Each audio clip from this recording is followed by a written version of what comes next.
Bonjour et bienvenue sur Rodot Télévision avec un nouvel invité pour cette émission, Monsieur Bertrand Petit. Bertrand, bonjour. Bonjour Jackie. Alors Bertrand, merci de nous accueillir ici à la maison communale. C'est avec plaisir. Le but, c'est de faire connaissance avec Bertrand Petit. Alors Bertrand, tu es natif de où? Alors je suis né à Saint-Omer D'accord. en 1964, le 28 août très précisément, mais j'ai passé toute mon enfance à Saint-Martin-en-Laye. Je suis un enfant de Saint-Martin-en-Laye. Mes parents habitent encore au chemin du Petit Pont. Voilà. D'accord. Et je suis domicilié bien entendu dans la commune aujourd'hui depuis... j'y suis revenu en 2000, voilà. Ok, d'accord. Tes parents faisaient quoi comme métier Alors papa a fait toute sa carrière à la Poste de Saint-Omer. Il a fait pendant sa carrière une période de quelques années à la Poste de Limbre et puis il est revenu à Saint-Omer pour terminer sa carrière et prendre sa retraite.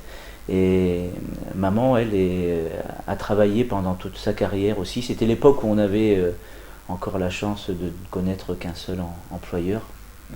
Elle a fait toute sa carrière aux établissements du Hamel, rue François Chifflard à Saint-Omer, où elle était secrétaire.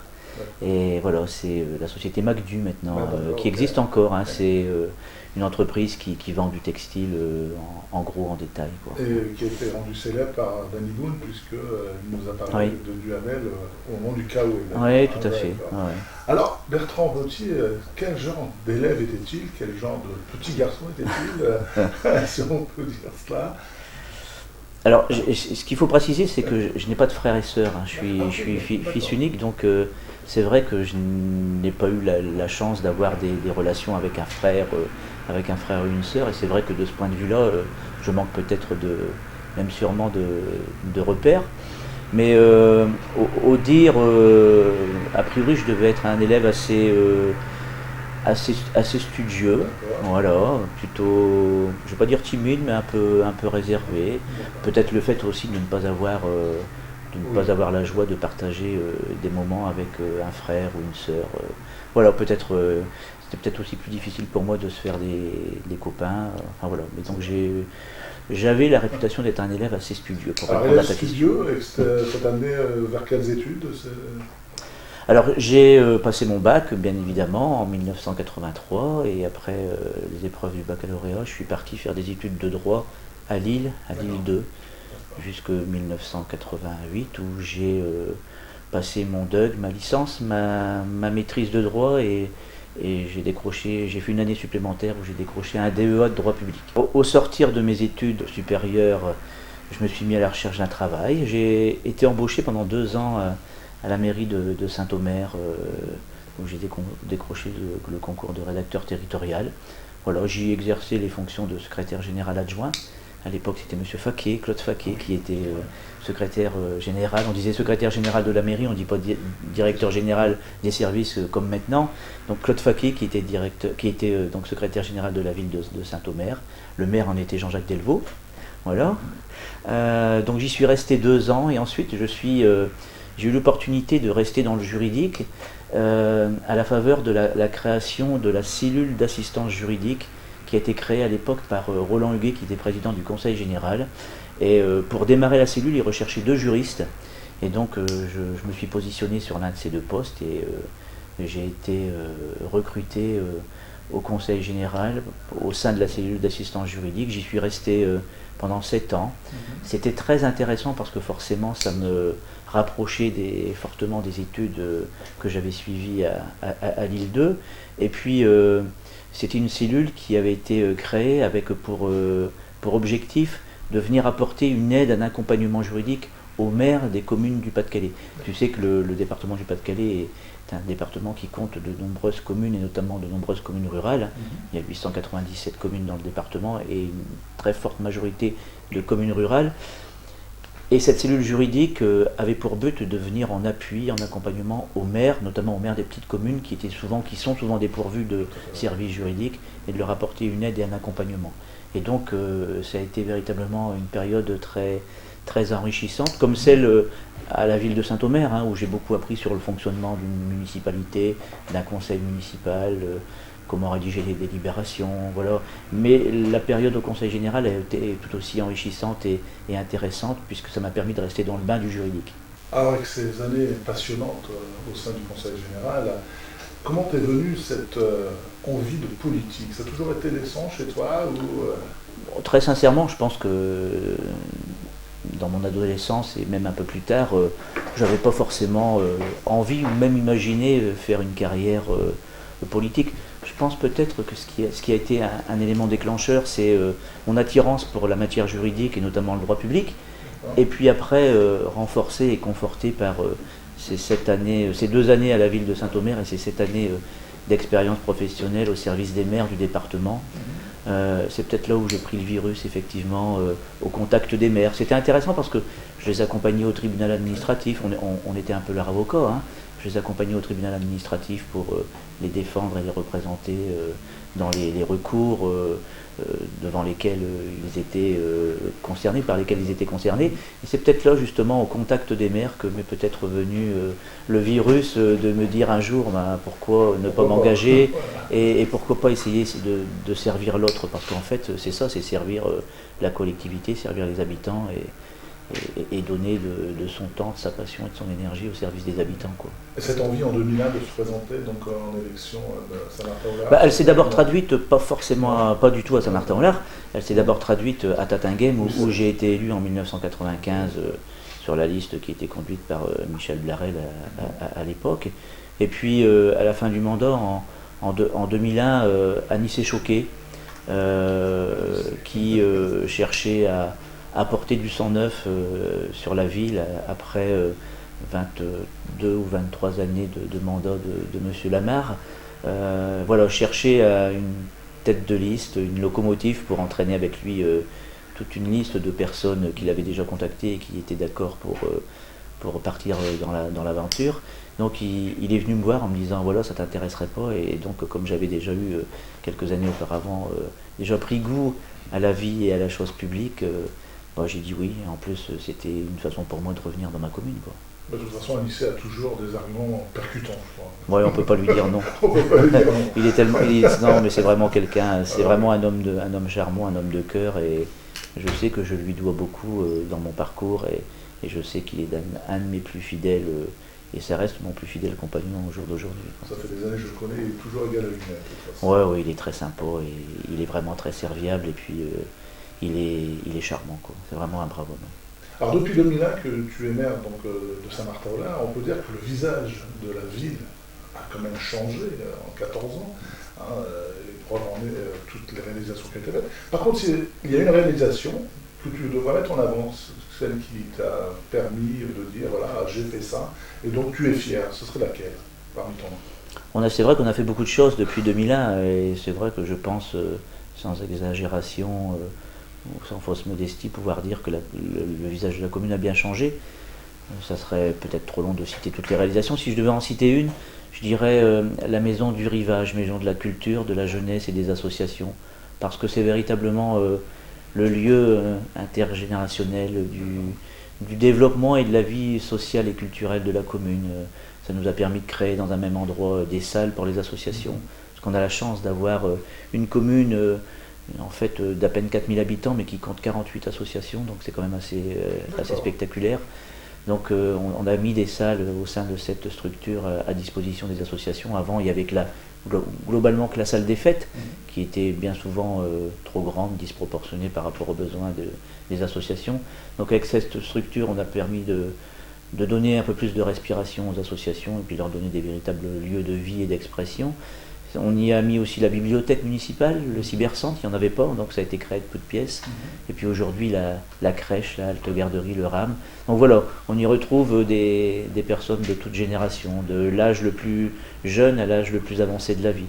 Et je pense que c'est souvent des lieux très enrichissants, très sympathiques, où on croise des gens vraiment formidable, et où, et c'est ça aussi qui est important, le sens le mot bénévole prend encore tout son sens, parce qu'il y a véritablement au sein de cette structure, au-delà bien évidemment des agents territoriaux qui gèrent et qui font tourner la structure, mais il y a vraiment au sein de cette structure des gens qui sont véritablement dévoués, qui passent de leur temps, qui donnent de leur argent de manière totalement bénévole et désintéressée, et ça je pense que c'est important de le souligner, quoi.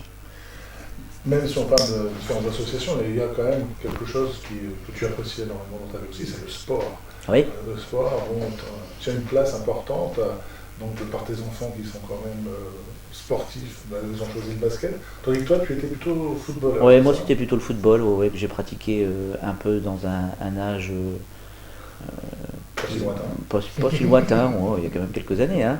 Mais ça a toujours été mon sport favori, même si globalement j'aime tous les sports, voilà, parce que je trouve que dans chaque activité sportive il y a toujours l'effort, le dépassement de soi, et puis la volonté d'essayer de faire au mieux, puis avec toujours cet esprit de respect de l'autre, c'est ça qui est important.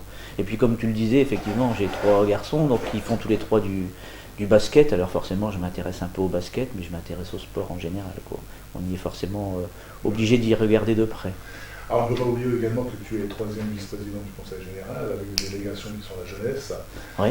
La communication et le tourisme. Le tourisme également pour toi très important au niveau de la région, de porter le fleuron d'Aumarois et le fleuron du tourisme régional.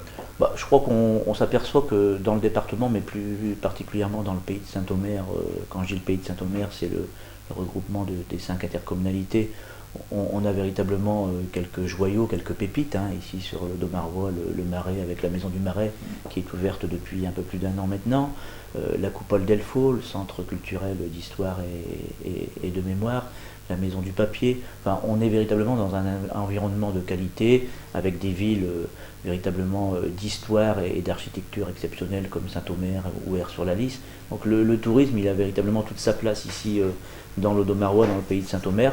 C'est pour ça qu'avec l'Office de tourisme, Pas-de-Calais Tourisme et sa présidente Sophie Waraud, avec les services du département, on essaye véritablement d'impulser une vraie politique, une vraie dynamique en matière de tourisme, parce qu'il ne faut pas oublier que derrière le tourisme, c'est certes des personnes qui viennent dans nos territoires, mais c'est des personnes qui consomment, donc c'est un formidable levier de développement économique. Alors on ne peut pas vivre que du tourisme, mais le tourisme, on s'aperçoit qu'il prend de plus en plus une place importante dans la vie locale et dans la vie économique de nos territoires, quoi. Donc de délégation également, il y a la communication. Oui. Tu es un homme, comme on dit, qui s'affiche surtout sur les réseaux sociaux, parce que sur Facebook, l'avantage avec toi, c'est qu'on connaît à l'heure près tout ce qui se passe dans ta vie. C'est important pour toi la communication actuellement? Alors, je n'étais pas ni un spécialiste, ni un fanatique de ce type d'outils modernes de communication. D'ailleurs, j'ai dû prendre quelques séances de formation avec la tablette que nous a donnée le département lorsqu'on a pris nos fonctions en mars dernier. Mais il faut s'y mettre, quoi, et il n'y a pas d'âge pour s'y mettre. Et aujourd'hui, je dois avouer que je ne suis pas devenu un fanatique, mais en tout cas, je commence à me débrouiller un peu. Sur les réseaux sociaux, forcément, c'est aussi un autre moyen d'afficher la vie et le rôle de l'élu. Tu vois notamment que souvent le samedi ou le dimanche, je mets à la faveur de quelques photos qu'elle a été, avec mon binôme Sophie Waraud, quelle a été notre activité durant le week-end. On est allé remettre des médailles ici, on est allé voir l'apéritif là-bas, on est allé saluer une association ailleurs. Enfin voilà, ça fait partie de la communication. C'est important, mais c'est vraiment strictement professionnel. Je ne me permettrai jamais de mettre des informations qui concernent ma vie privée, parce que je pense qu'il faut aussi savoir faire la part des choses. Mais sur la vie de l'élu, enfin voilà, je veux dire, quand on est élu, on ne s'appartient plus totalement non plus. Donc il ne faut pas hésiter à communiquer, puis il faut le faire en toute transparence. Et puis moi je le fais bien volontiers, parce que voilà, ce week-end on était à la fête gauloise à Moule, où on s'est déguisé, les gens étaient contents, ils nous ont vus avec une perruque sur la tête, on a pris des photos, c'était vraiment des moments sympathiques. C'est des moments simples, mais des vrais moments de bonheur, quoi, je veux dire, qu'on partage avec les gens. Voilà, je pense que c'est dans la simplicité qu'on fait les choses les plus naturelles, les plus spontanées, et puis qui vous correspondent le mieux, en fait. Alors, quand on parle de Bertrand Petit, on se qualifie l'homme comme accessible, sympathique, à l'écoute, disponible. Alors, que peux-tu dire de tout cela? Non, non, mais j'ai toujours été comme ça, hein, même en étant plus jeune, je me suis jamais pris la tête, quoi. Je veux dire, moi je sais où je veux aller, je fais mon chemin, et puis j'éprouve beaucoup de respect par rapport aux autres, quoi. Pour que vous soyez respectés, il faut que vous respectiez vous-même les autres. Donc c'est aussi un des principes que je me suis assigné, puis c'est dans mon tempérament, quoi. Je veux dire, voilà, moi je fais les choses simplement. J'essaye de rester moi-même à tout instant, le plus simple possible, le plus disponible, le plus souriant. C'est tellement plus compliqué de faire la gueule, et donc moi je préfère faire un sourire. Alors je dis pas que je fais tout le temps des sourires, hein. Non, Voilà, quand on me cherche un peu, je sais aussi de temps en temps montrer les dents ou sortir les griffes, mais c'est jamais, je suis pas quelqu'un de méchant, quoi. Je veux dire, voilà, peut-être même parfois un peu trop bon. Ça m'a peut-être valu aussi certaines déconvenues. Mais bon, parce que la vie politique est aussi faite ainsi, hein. Mais voilà, je veux pas changer, je suis comme je suis, et puis je suis bien comme je suis, quoi. comme on peut dire, avec la simplicité qui te caractérise et puis ta gentillesse, tu es quand même passé au travers de quelques soucis, n'importe lesquels, et qui, avec ta modestie, tu es toujours présent et toujours avec ce sourire quand on te connaît. Oui, mais des coups, des critiques, voilà, quand on s'engage dans une carrière politique ou dans la vie publique, on sait qu'on en prend. Ça fait mal parfois, hein. Il y a des coups qui font mal, hein. Il y a des trahisons qui font mal. Mais bon, je me suis dit, le seul verdict qui compte à mes yeux, c'est celui des électeurs, c'est celui des urnes. Et souvent, le suffrage des urnes parle, s'exprime, et voilà. Il n'y a pas besoin de rien rajouter. Voilà. Ça met tout le monde d'accord. Tu en es la preuve d'ailleurs. Pour l'instant, ça se passe plutôt pas trop mal. Cette simplicité, elle se traduit aussi par, je pense, ne pas trahir la réalité, par une relative accessibilité du personnage. C'est-à-dire que je reçois beaucoup de gens ici en mairie, hein. Tous les lundis, j'organise une permanence de 17h à 18h30. J'organise aussi des permanences décentralisées dans les communes du canton. Et là, ici, avec mon binôme Sophie Boireau, on vient d'établir d'ailleurs une liste des prochaines permanences qui vont avoir lieu, cette fois-ci sur le canton redécoupé de Saint-Omer, hein, puisqu'on est passé de 9 communes à 17 communes. Et puis, il y a toujours la possibilité de nous saisir par rendez-vous ici en mairie. Je dois dire que je reçois énormément de monde, hein, de toute la circonscription, en fait, hein. Je reçois aussi bien des gens de Saint-Martin, des gens du canton, mais aussi des gens qui font partie de la circonscription, parce qu'ils ont eu aussi l'habitude de venir me voir par le passé, quand j'étais soit assistant parlementaire de Michel Lefebvre, ou plus encore quand j'ai été pendant 2 mandats son suppléant. Et donc ils ont gardé ce contact et ce lien avec moi. Ça me va très bien. Donc, voilà. Puis je me montrais vraiment disponible et accessible à tout le monde, quoi. Je veux dire, je ne sélectionne pas par rapport au fait que la personne serait domiciliée en dehors du canton. Je pense que c'est ça aussi, hein, se montrer disponible, accessible, réactif. Les gens attendent aussi de la réactivité de la part de l'élu. Voilà. Et puis, il arrive aussi que les gens... j'ai toujours un petit papier quand je suis le week-end dans les nombreuses manifestations. J'ai toujours pour habitude, avant de partir dans les manifestations, faire la tournée, comme on dit, prendre une petite carte, parce que je sais que quand je reviens le soir, la carte, elle est bien griffonnée. J'ai rencontré des gens qui m'ont demandé un rendez-vous, qui m'ont réinterpellé sur tel ou tel sujet. Et donc, je le note parce que pour ne rien oublier. Et le lundi, je fais le point sur... les différentes choses dont j'ai été interpellé, sur lesquelles j'ai été interpellé pendant le week-end. Voilà. C'est important. Mais ça veut dire qu'il faut être disponible 24 heures sur 24, quoi. Je veux dire, voilà. Alors Bertrand, avec toutes ces fonctions, donc de maire, vice-président... n'en dis pas trop, n'en dis pas trop. Alors, trouves-tu le temps pour des loisirs, pour... Bah, les week-ends sont bien occupés, hein, tu le penses bien, hein, et puis surtout que moi j'ai l'habitude, ça a toujours été la conception de ma vie publique, hein. Je veux dire, on m'a élu pour quelque chose et j'essaye de faire le job le mieux possible en étant présent tous les week-ends dans les manifestations, en passant 20 minutes par-ci, un quart d'heure par-là. Les gens parfois ne demandent pas ce que vous restiez 1 heure, hein, mais ils sont contents de vous voir 5 minutes, 10 minutes, un quart d'heure pour discuter, boire un petit coup. Manger une frite avec un peu de mayonnaise ou un morceau de tarte, voilà, des choses simples en fait, mais qui correspondent comme sont les gens. Il faut d'abord être comme les gens pour pouvoir les aimer. Pour pouvoir les aimer, il faut être comme eux. Donc ça a toujours été ma conception. Alors par rapport à ça, effectivement, et par rapport à ta question, c'est vrai que ça me laisse pas beaucoup de temps pour beaucoup de loisirs. la famille qu'il faut toujours essayer de ne pas négliger, même si j'ai bien conscience que je la néglige beaucoup. Et eux supportent également mes nombreuses absences, hein, j'en ai bien conscience. Et puis les loisirs, moi j'en ai quelques-uns. Moi je suis un fanatique de chasse, voilà. Donc je sais que ça va en surprendre plus d'un auditeur, mais la chasse dans un esprit de respect de la nature, de l'environnement, parce que les chasseurs, je le dis tout le temps, sont aussi des protecteurs de la nature et des amoureux de la nature. Et moi j'aime bien aller me balader avec mon chien quand j'ai un peu de temps le dimanche, le week-end, même s'ils sont rares. Voilà, faire une balade. La chasse, ce n'est pas que l'acte de chasse, c'est aussi aller se balader dans la nature, être au contact de la nature, des animaux, puis avec mon chien, voir mon chien travailler. Voilà, j'ai un superbe épagnol picard qui s'appelle Early, et donc il me procure beaucoup de joie, beaucoup de plaisir. Puis c'est un vrai moment d'épaysement, quoi, je veux dire, tu t'évades véritablement, hein. T'essayes de couper le portable, je dis bien t'essayes, mais en fait il reste toujours branché dans le poste. Et puis tu fais aussi des rencontres à la chasse, des gens qui sont comme toi, qui mettent un vieux cuissard, une paire de bottes, avec un chapeau quand il pleut, et puis on discute, on mange un petit bout ensemble, enfin voilà quoi. C'est ça aussi qui est sympathique, c'est le contact avec l'autre, et puis la discussion, l'échange avec des gens qui en quelque sorte vous ressemblent, quoi, hein, c'est ça qui est bien. C'est le papa, le papy qui t'a donné le goût de la chasse? Oui, c'est ça, hein, je veux dire, ça se transmet souvent de génération en génération.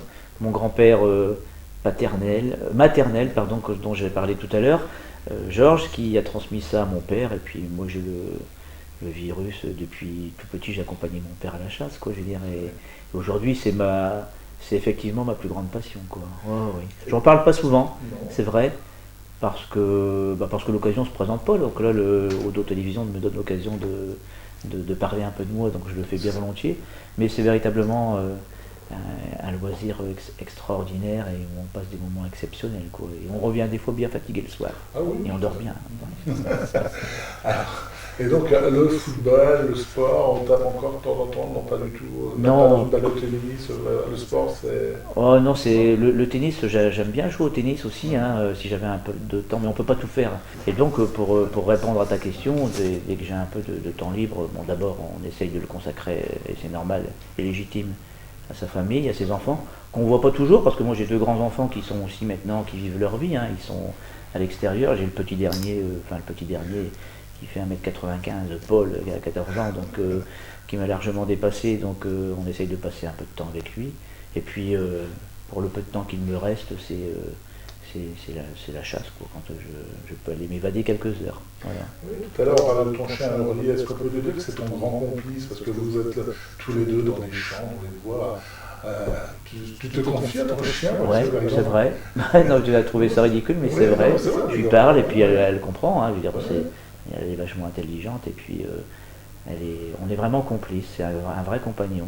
Oui, parce que tous les hommes politiques, pendant les présidents de la République, ont tous eu leur chien, qui était leur confident. Non, mais je n'ai aucune ambition présidentielle, rassure-toi. Non, j'ai pas de labrador, il faudra un labrador. Moi, c'est un épagnol picard.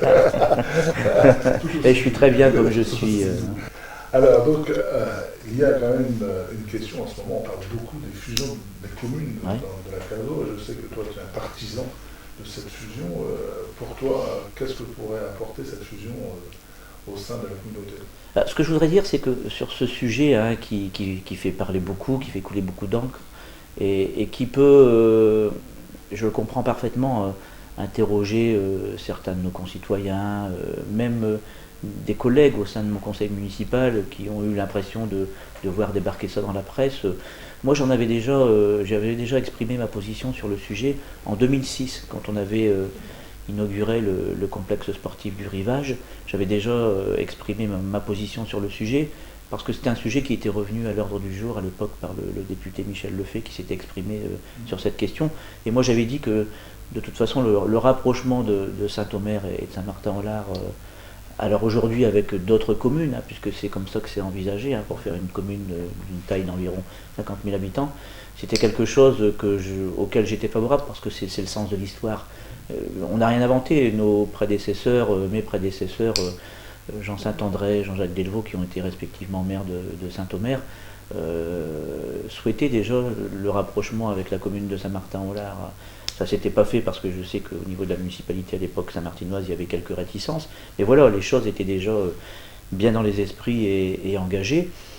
Bon, voilà, demain, je dirais que la position aujourd'hui, ma position, elle est encore renforcée par le fait qu'on va être dans une grande région, une immense région. Donc il est bien évident que pèse Saint-Martin-en-Laye dans une région demain comme avec 4000 habitants dans une région qui va en compter des millions, que pèse même la ville de Saint-Omer qui compte aujourd'hui 13 ou 14 000, 15 000 habitants, rien du tout. Donc il est bien évident qu'il faut se rassembler pour avoir une force de frappe et une visibilité plus importante. Puis on sait aussi que, enfin, je veux dire, on le voit tous dans nos budgets municipaux, les moyens et les dotations de l'État sont quand même à la baisse, avec beaucoup plus de difficultés pour établir et faire fonctionner nos budgets. Donc je pense que c'est en étant plus nombreux et plus forts qu'on arrivera à maintenir aussi des services de qualité pour nos habitants et nos usagers, puis aussi à réaliser des économies, à mutualiser nos moyens humains, matériels. Voilà, je pense que c'est véritablement le sens de l'histoire. L'histoire revient toujours à un moment ou à un autre, hein. Il ne faut pas se voiler la face. L'histoire, certains de nos prédécesseurs l'ont écrit quand il a fallu créer le district en 1900, dans les années 60. Voilà, on voit aujourd'hui combien le district et aujourd'hui la communauté d'agglomération de Saint-Omer est indispensable et que beaucoup de choses ne se seraient pas réalisées dans les communes, et notamment dans les communes rurales, s'il n'y avait pas eu l'intercommunalité. Je pense que là, on est encore à un autre tournant de l'histoire. Voilà, où on est face à une décision, des décisions qui sont à prendre en termes de regroupement de communes. C'est jamais simple parce que quand on parle de regroupement de communes, on a l'impression qu'on va perdre son identité, on va perdre un peu son âme, mais les panneaux de Saint-Martin-en-Laye continueront à rester. Enfin voilà, que je veux dire, chacun gardera un peu ses spécificités, son identité, mais on se sera organisé différemment à l'échelle du territoire, au niveau de la mise en place des moyens, des services, voilà. Je pense que c'est nécessaire. De même que je pense que l'étape suivante, ce sera une plus grosse intercommunalité. Et si les communes se rassemblent, il faudra qu'à l'échelle du pays, la CASO aujourd'hui, enfin les intercommunalités envisagent aussi de se regrouper, quoi. Je veux dire, on ne peut pas imaginer demain une commune nouvelle de 50 000 habitants dans une agglomération qui en compte 60 ou 70 000 comme actuellement sur la CASO. Donc il faudra aussi penser à une nouvelle forme d'intercommunalité. D'accord. Alors on parlait de fusion des communes, mais alors les projets de Saint-Martin-en-Laye actuellement, est-ce qu'on peut savoir s'il y a des projets alors, il y a des projets quand on est maire d'une commune et qu'on a l'esprit d'être un maire aménageur et bâtisseur, il y en a toujours forcément. Ce qui vous freine un peu, c'est les moyens financiers qui ne sont pas toujours là. C'est vrai qu'en ce moment, sur la commune de Saint-Martin-en-Laye, on a 2 ou 3 projets qu'on souhaite réaliser, mais qu'on a dû décaler parce qu'on a dû investir dans un projet, enfin dans le projet de restauration, de réhabilitation de l'église qui n'était pas prévu. C'est quand même 1,5 million d'euros qu'on a dû injecter. C'était ça, ou voir une partie de la commune et de son patrimoine disparaître. Puisque l'église a été attaquée par le Mérule, qui était présent dans l'édifice depuis plus de 30 ans. Donc voilà, les choses sont un peu décalées dans le temps, mais on a un projet de couverture des cours de tennis en terre battue au tennis club. Il faut qu'on remplace les fenêtres, toutes les huisseries dans les groupes scolaires ici à la mairie, aussi dans un souci de réaliser des économies d'énergie. Et puis on a d'autres projets qui sont en cours d'études, d'avancement, d'aménagement sur une deuxième tranche de la ZAC du Moulin. C'est un projet d'habitation d'envergure. Voilà, c'est encore le seul secteur où on peut encore urbaniser sur la commune et accueillir de nouvelles familles et de nouveaux ménages. Donc on travaille sur ces dossiers-là qui nous prennent pas mal de temps. On va bientôt rejoindre Tatinguer. On s'en rapproche, on est à la limite. Voilà, on parlait de fusion de communes. Parce que c'est une anecdote que moi j'ai toujours vécu, parce que je suis au même également, quand on avait Saint-Omer, Lognès et Arc, il y avait toujours des champs et des champs. Puis à un moment donné, et la médiathèque et tous ces lotissements qui ont parlé, et puis ça fait quelqu'un. Et là, c'est un peu la même chose à Tatinguer. Nous, on va regarde, parfois tu passes d'une commune à une autre sans même t'en apercevoir. Pour les gens qui ne connaissent pas, je suis où ici? Je suis à Saint-Omer, je suis à Saint-Martin, je suis à Lognès, je suis à Arc. Enfin voilà, quoi, je veux dire, les communes se touchent, quoi. Alors, donc, cette interview touche à sa fin, mais comme à l'habitude, j'ai une petite question avec une réponse simple, avec un mot, tout simple. Un mot, c'est un vrai challenge. Alors, si je me demandais ton mot préféré dans la langue française.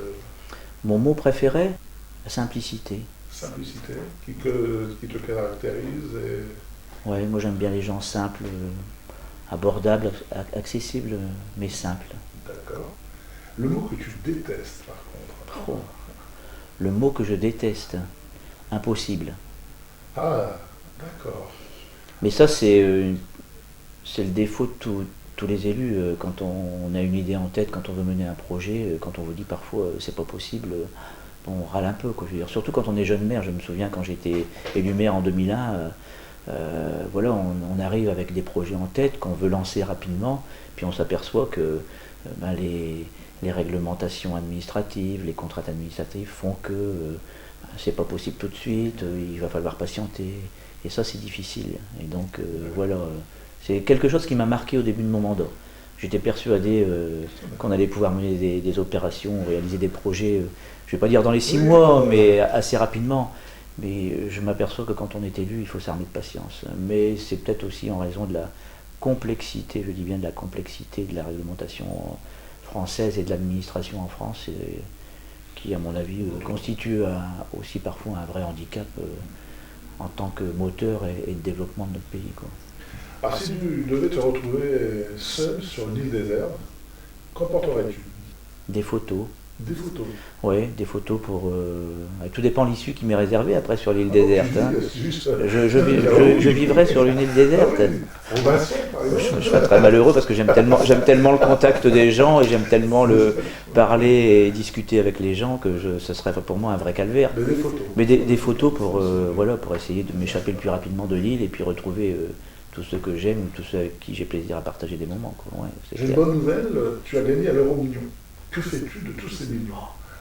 J'aide mes parents et mes beaux-parents, ma famille. Parce qu'il ne faut jamais oublier que si on est arrivé là, c'est parce que je leur dois beaucoup aussi. Ils ont fait beaucoup de sacrifices pour moi. Donc si à un moment de ma vie, je pouvais leur rendre ce qu'ils m'ont apporté, je le ferais bien volontiers, quoi. On sent dans ces mots quand même que la famille est très importante pour toi. Oui, bien sûr. Oui, bien sûr. Mes parents habitent juste à côté de chez moi en plus, donc je les vois régulièrement. Donc c'est sûr que je pense que les parents comptent pour tout à chacun. Et je sais qu'ils ont fait beaucoup de sacrifices pour moi quand c'était dans des années où c'était parfois un peu compliqué, un peu difficile. Hein, je sais d'où je viens. Hein. Et donc si je pouvais leur rendre, j'essaye de leur rendre le mieux possible hein, aujourd'hui, mais si je pouvais aussi leur rendre par ce biais-là, pourquoi pas, quoi. D'accord. Dans n'importe quel domaine, mais quel est ton homme que tu prends en exemple? Tu as un homme, un mentor? Localement ou de manière générale? De manière générale. Là, il y en a plusieurs hein, qui ont marqué un petit peu, qui ont marqué ma vie jusqu'à présent. Mon grand-père paternel, qui était maternel, pardon, mon grand-père maternel. Mon grand-père paternel, j'ai pas eu la chance de le connaître. Le papa de mon père, il était contremaître à la sucrerie Cotillon-Belin à Saint-Martin, qui était une véritable institution, hein, qui était le poumon économique du secteur pendant de nombreuses années, Gaston. Mais mon grand-père maternel, Georges, Georges Ducrot, qui était ouvrier agricole chez les Legrand, la ferme Legrand, qui a été maire de Tilques, puisque ma maman est originaire de Tilques. Et voilà, c'était... c'est un exemple. Ouais, c'est un exemple. Ouais, j'ai eu d'ailleurs une anecdote. On parlait pas beaucoup de politique, ils connaissaient ma sensibilité, hein, il n'y avait pas de souci. Et le jour où François Mitterrand a été élu président de la République, il est allé dans sa cave chercher une bouteille de champagne et on a bu le champagne ensemble. C'est la première fois que je le voyais manifester une telle joie. Voilà, je l'avais jamais vu comme ça. Donc ça, cette image-là m'est restée marquée. Puis plus généralement, c'est quelqu'un avec lequel j'appréciais discuter. Son puis charisme, ouais, puis sa gentillesse, des gens qui ont travaillé dur, hein, qui ont travaillé très dur et qui ont connu des moments difficiles et vous apprenez beaucoup au contact de ces personnes-là, quoi. Donc il m'a beaucoup marqué. Puis après, peut-être plus politiquement, Jean Saint-André m'a forcément beaucoup marqué parce que j'étais jeune et étudiant et il a toujours suivi mon parcours avec attention, il a toujours été de bons conseils et c'est quelqu'un que j'appréciais beaucoup. Et puis Jean-Claude Leroy, c'est celui qui a toujours eu un œil bienveillant sur moi et qui m'a suivi aussi, que je connais depuis longtemps et avec lequel j'entretiens toujours des contacts. Des contacts. Sans oublier Michel Lefebvre, puisque j'ai passé aussi 17 années au service de Michel Lefebvre en tant que député, donc il m'a beaucoup appris, hein, même si j'aurais aimé que la fin soit un peu différente. Mais je n'oublie pas ce que je lui dois et les années que j'ai passées à ses côtés, et j'ai beaucoup appris aussi, quoi. Donc on a parlé des hommes qui t'ont marqué. Est-ce qu'il y aurait une femme que tu prendras en exemple également, une femme, dans n'importe quel domaine Ma grand-mère paternelle qui m'a élevé quand j'étais tout petit, hein. Mon papa et ma maman travaillaient, donc voilà. Certains diront que j'étais peut-être le petit gâté, puisque j'étais tout seul, j'étais fils unique, mais forcément elle s'est beaucoup occupée de moi quand mes parents étaient au travail. Et donc, ouais, m'a forcément marqué. On sait que tu étais juriste, mais par contre, le métier que tu n'aurais jamais aimé faire. Est-ce qu'il y en a un que tu aurais dit Écoute, très sincèrement, j'essaye d'y réfléchir là rapidement, mais je vois pas. On dit tout le temps il n'y a pas de saut métier, quoi. Je veux dire, moi j'ai beaucoup de respect pour toutes celles et ceux qui sont au travail, que ce soit celui qui ramasse les poubelles derrière un camion, ou celui qui a un travail plus intellectuel, quoi. Je veux dire, tout le monde à son poste apporte quelque chose à la société à travers son travail et son engagement professionnel. Donc non, enfin voilà, la vie a voulu que je prenne cette voie et ce chemin. J'aurais pu me retrouver, j'en sais rien, coller des étiquettes. Il y a une période de ma jeunesse qui m'a beaucoup marqué, et c'est pour ça que j'ai beaucoup de respect pour tous celles et ceux qui sont sur du travail posté. Pendant les vacances, comme tout jeune, j'essayais pour gagner un petit peu d'argent de travailler comme le font des jeunes à Arc International. Et moi j'ai fait facteur pendant mes vacances. Le goût du contact c'est peut-être venu de là aussi, hein. Et donc c'était très intéressant. Il y avait des jours je partais avec des tonnes de courriers, des mandats. À l'époque on distribuait encore les mandats et on partait avec des sommes d'argent assez considérables. Et je me disais je vais jamais m'en sortir, je sais pas quelle heure je vais rentrer. J'ai déjà rentré jusqu'à 4h, 5h au bureau l'après-midi. Mais c'était aussi une autre organisation et un autre état d'esprit à l'époque, la Poste, hein. Ça a beaucoup changé maintenant. Mais donc voilà, j'ai à travers cette fonction de facteur que j'ai faite de manière saisonnière, j'ai appris des choses. Comme j'ai beaucoup appris aussi, j'ai travaillé avant qu'Emmaüs ne vienne s'installer après la sucrerie là sur le site actuellement.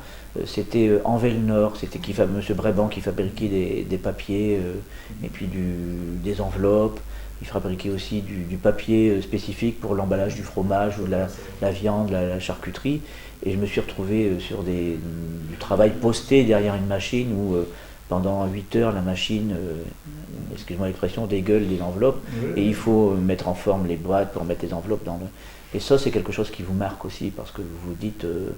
Voilà, d'abord respect pour toutes celles et ceux qui font toute leur carrière sur ces emplois-là, parce que c'est pas facile, c'est pas évident.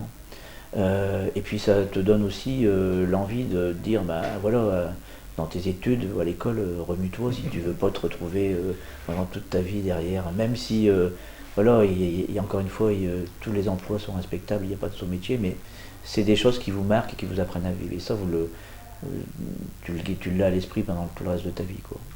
Est-ce que Bertrand a un juron favori quand il est en colère ou quand on le chatouille un peu trop? Non. Non, pas particulièrement. Non. Bon, si, ça m'arrive de dire merde ou fais chier, quoi. Mais, enfin voilà, quoi, je veux dire. Mais je suis pas un adepte de ce genre de propos, mais peut-être que dans un moment de colère ou de vive réaction, il peut m'arriver de dire comme tout le monde, quoi. Alors, si Dieu existe, qu'aimerais-tu l'entendre dire à ta mort? Oh, Là, le plus tard possible. Ah, bah, c'est ce qu'on te souhaite, attends, mais... Dans tes différentes fonctions, tu as toujours essayé de donner le meilleur de toi-même et tu as toujours fait ce qu'il te semblait bon de faire. D'accord. Voilà. Belle phrase, ouais. Ouais. Ok.